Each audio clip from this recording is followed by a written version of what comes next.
Welcome traders. In today's video, it's going to be all about supply and demand. This is the ultimate masterclass, part 2. What we will cover in this training: properly identifying and drawing supply and demand zones, understanding discount and premium pricing for extra confluence, how to locate and draw the best zones. Once you've identified your base, you want to look for indecision candles. An indecision candle is where both the buyers and the sellers come into power.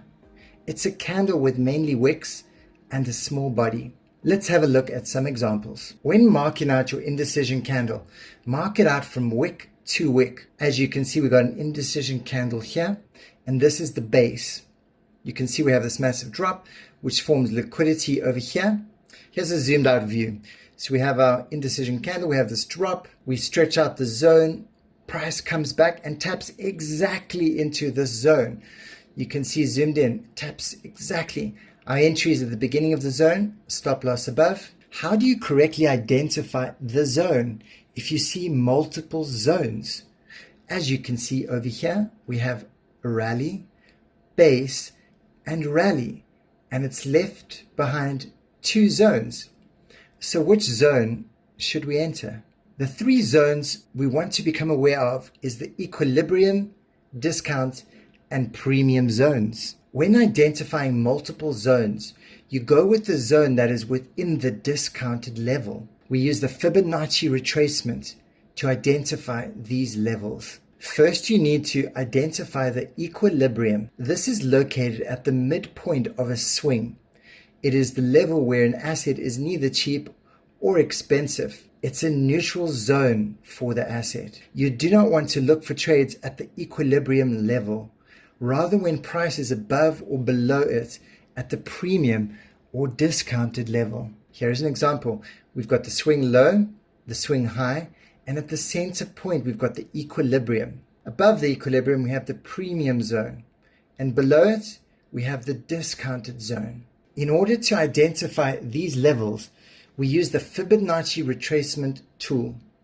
The levels we're looking for are the 61.8%, 72%, and 79%. For long entries, we drag the fib from the top to bottom. And for short entries, we drag the fib from bottom to top. These levels help us traders identify when it's the ultimate best price to enter into a trade. Now that you're aware of these zones, by looking at the Fibonacci, you can clearly see which is the best level to take a trade off of. This is our discounted zone over here. As you can see, price went straight into our discounted range before tapping into the demand zone. The price comes all the way down into our premium zone, which is the discounted zone, as well as this demand zone. Taps in, makes a nice move up, then comes back, taps in again to continue its journey. Let's have a look at the charts. We're at the Bitcoin charts, and as you can see, price has been ranging. Then at the bottom here, we've got a rally, base, and rally. We can see that there's two zones. We've got this zone that's left behind, and we've got this zone over here. If we drag our fib from the low to the top, we can see that this is our premium range over here. Price taps into our demand zone. This would have been our entry. Our stop loss would have been here, and price would have continued up.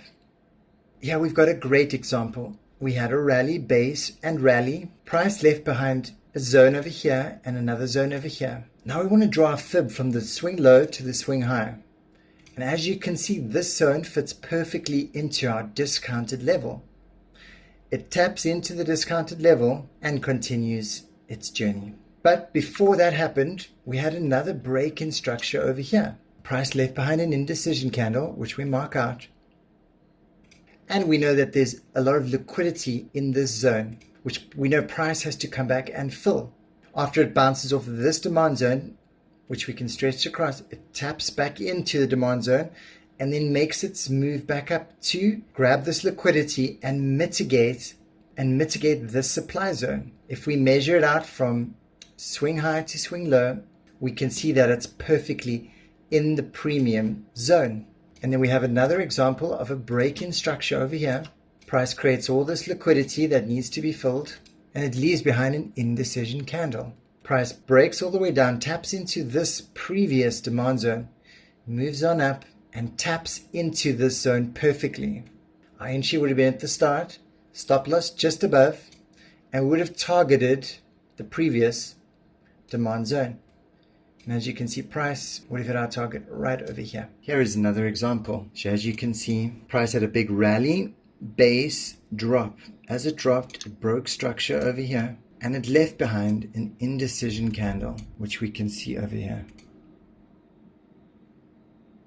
It also left behind liquidity, which is over here. So we know price wants to come back up to this liquidity. It dropped down. We waited for price to come back into our zone, and it perfectly tapped into our zone over there. We can also measure it, and we can see that this is in our premium zone. Here is another example. Price had a rally, base, and drop. It leaves behind an indecision candle over here, which you can see perfectly taps into our zone. Then price drops, leaves liquidity over here, which we know it's got to come back to fill. Comes all the way down.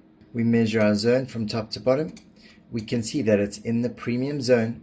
As soon as price comes up and taps into and mitigates this zone, would enter over here, stop loss above the zone, and we target the previous liquidity as you dipped into that liquidity. Then it ended up rallying up again, leaving behind another order block. Price comes back in, just taps into. I mean, it's the most perfect entry. We use Fibonacci. We can see it's in our premium zone. We would have taken our long position right over here. Entry at the beginning of the zone, stop loss just underneath it, and our target would have been the previous supply zone. You can see it would have hit our target perfectly. Well, there you go, guys. Have a look at this next video to continue learning about supply and demand and smart money concepts.